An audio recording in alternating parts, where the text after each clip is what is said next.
নমস্কার বন্ধুরা, আমি বৃষ্টি, তোমাদের প্রিয় চ্যানেল গল্প বৃষ্টির আড্ডা নিয়ে আজকে সকাল সকাল চলে এসেছি।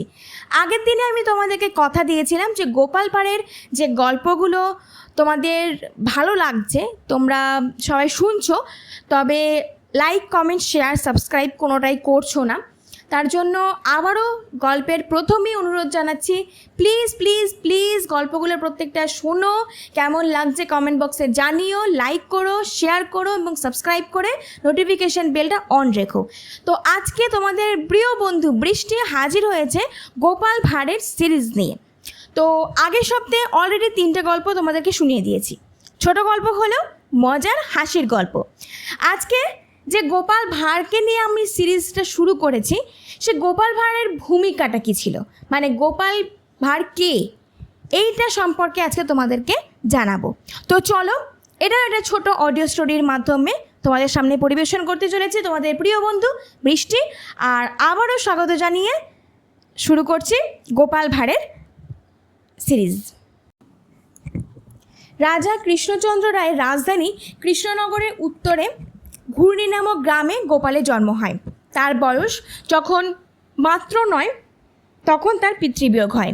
তার বাবার এমন ধন সম্পত্তি ছিল না যে তার মা তাকে ভালো লেখাপড়া শেখাতে পারে। যদি শেখাতে পারতেন তবে গোপালের ইতিহাস অন্যভাবে লেখা হতো। গোপাল জাতিতে ছিল নাপিত। শাস্ত্রে আছে নরানাম নাপিতং ধূর্তঃ, অর্থাৎ মানুষদের মধ্যে নাপিত হলো সবচেয়ে চতুর। তাই গোপালের মা তাকে যেটুকু লেখাপড়া শেখাতে পেরেছিলেন তার সঙ্গে তার উপস্থিত বুদ্ধি ও সাহস তাকে কৃষ্ণচন্দ্রের সভায় একটি বিশেষ স্থানের অধিকারী করেছিল। তার শরীরের গঠন এমন ছিল যে যে কোনো লোক তাকে দেখলেই হাসত। সে কথায় কথায় লোককে হাসাতে পারত, অথচ নিজে কখনো হাসত না। তার এই সব গুণের জন্যই মুগ্ধ হয়ে মহারাজ কৃষ্ণচন্দ্র রায়ের কৃপা দৃষ্টিতে পড়েন তিনি, এবং তারই জন্য তার দরিদ্র দূর হয় এবং ধীরে ধীরে তার যশ ও খ্যাতি চারিদিকে ছড়িয়ে পড়ে। তাকে তার জীবনে কেউ ঠকিয়েছে বা ঠকিয়ে তার প্রতিফল পায়নি এ দৃষ্টান্ত নেই। বাংলার বুকে তার হাস্য কৌতুক আজও লোককে হাসায়, ভাবায়। এই সিরিজে তারই কিছু গল্প দেওয়া হলো, যেগুলো গোপাল ভাঁড়ের প্রচলিত গল্প। আমি চেষ্টা করব সেগুলো সুন্দর করে পাঠ করা, যাতে তোমরাও আমার গল্প শুনে একটু হাসো। আমি চেষ্টা করব এই গল্পগুলো সুন্দরভাবে বলার, যাতে তোমাদের মুখেও মিষ্টি মিষ্টি হাসি ফুটে ওঠে, তোমাদের মনটাও খুব সুন্দর হয়ে যায়, খুব ভালো হয়ে যায়।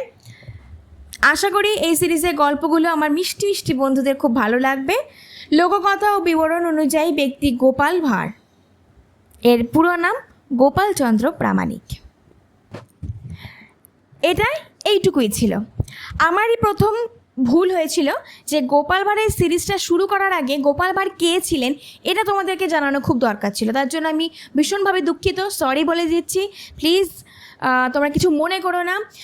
যারা গোপাল ভাঁড়ের সিরিজটা গত সপ্তাহে শোনোনি তাদেরকে রিকোয়েস্ট করব যে এই কথাটা শোনো, যেটা আমি ছোট্ট একটা অডিও স্টোরির মাধ্যমে পরিবেশন করলাম। এটা না শুনলে গোপাল ভাঁড় কে, কি, এই সমস্ত প্রশ্নের উত্তর তোমরা জানতে পারবে না। তাই হঠাৎ করে যদি কেউ তোমাকে কিছু শোনাতে চাই বা বলে যে গোপাল ভাঁড়ের কোনো গল্প শোনাও, হাসির গল্প শোনাও, তোমরা ঘাবড়ে যেতে পারো, কারণ কে সেটা তোমরা নিজেরাই জানো না। তাই ডিটেলসটা তোমাদের জানা দরকার। তার জন্য আমার একটু ভুল হয়ে গেছে, আগাম দেওয়া উচিত ছিল, তাই জন্য আবারও আমি ক্ষমা চাইছি, সরি, ভীষণভাবে দুঃখিত। প্লিজ এটা চটপট শুনে নাও, জেনে নাও, চিনে নাও, আর তারপরে গোপাল ভাঁড়ের গত সপ্তাহের সিরিজগুলো শুনে নিও। আর শুধুমাত্র গোপাল ভাঁড়ের সিরিজ রয়েছে তা নয়, এর আগে অনেক শর্টস ভিডিও রয়েছে, বিভিন্ন রিলস রয়েছে, মিনি ভ্লগ রয়েছে, তাছাড়াও রয়েছে বিভিন্ন নাম করা বিখ্যাত বিখ্যাত গল্প, কবিতা। চেষ্টা করেছি সেগুলো পরিবেশন করার সুন্দরভাবে, যাতে তোমাদের ভালো লাগে, তোমাদের মন জয় করে নিতে পারি। আর এই বৃষ্টি যে ফ্যামিলিটা রয়েছে, আমাদের গল্প বৃষ্টির আড্ডার যে ফ্যামিলিটা, সেই ফ্যামিলিটাকে আরও বড় করতে পারি।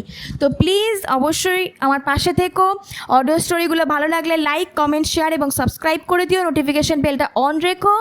আমার ফেসবুক আইডি অর্পণ কস্তুরী এবং ইনস্টা আইডি অর্পণ কস্তুরী নামেই রয়েছে। প্লিজ ওখানেও আমাকে ফলো করো। তোমাদের যেমন মনে হয় আমার সাথে গল্প করতে পারো, তবে প্লিজ কোনো রকম বাজে কথা বলে আমার বা যারা কমেন্ট করবে তাদের সময়গুলো নষ্ট করো না। আমার যদি কোনো খুঁত থাকে, কোনো গল্প বলাতে বা কবিতা বলাতে খুঁত থেকে থাকে, তাহলে অবশ্যই আমাকে জানিও, তাতে আমি খুশি হব। আমি শুধরে নেব আমার ভুলটা। নেক্সট টাইম থেকে সেই ভুলটা আর হবে না। তোমরা আরও সুন্দর সুন্দর গল্প আমার কণ্ঠে শুনতে পারবে। তো বন্ধুরা, আজকের মতো বিদায় নিচ্ছি। খুব শিগগিরই আবার চলে আসবো গোপাল ভাঁড়ের গল্প নিয়ে। ততক্ষণ তোমরা ভালো থেকো, সুস্থ থেকো, সাবধানে থেকো, আর আমার পাশে থেকো। গল্প বৃষ্টি আড্ডা চ্যানেলটাকে সাবস্ক্রাইব করে গল্প বৃষ্টি আড্ডার এই ফ্যামিলিটাকে আরও বিগ বিগ বিগ বিগ করে তোলো। তো চলো বন্ধুরা, আজকে বিদায় নিচ্ছি। খুব শিগগিরই আবার চলে আসবো। ভালো থেকো।